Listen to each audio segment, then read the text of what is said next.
Bunsod ng epekto ng bagyong Opong, tulong-tulong na ang iba't ibang ahensya ng gobyerno para ihatid ang tulong at pangangailangan ng mga sinalantang residente, partikular na sa Masbate.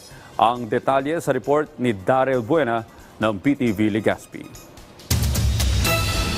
Na-turnover na sa Masbate Provincial Health Office ang mga medical supplies mula sa DOH Bicol bilang post-typhoon response sa mga naapektuhan ng bagyong Opong.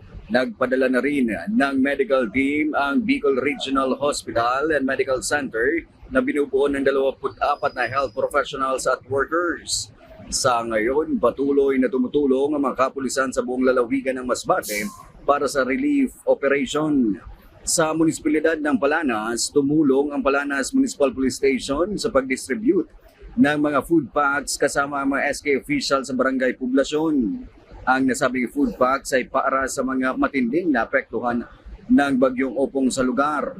Patuloy din na tumutulong ang mga tauhan ng San Fernando Municipal Police Station sa local government unit kasama ang iba pang mga ahensya sa mga relief effort para sa mga residente sa Barangay Resurrection at mga kalapit na barangay sa San Fernando sa Masbate na labis na naapektuhan ng paghagupit ni bagyong Opong sa lalawigan.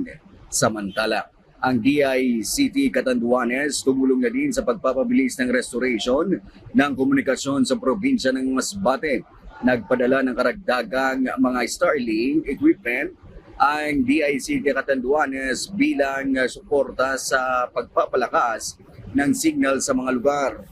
Mula dito sa PTV Legazpi sa Bicol, Daryl Buena para sa Pambansang TV sa Bagong Pilipinas.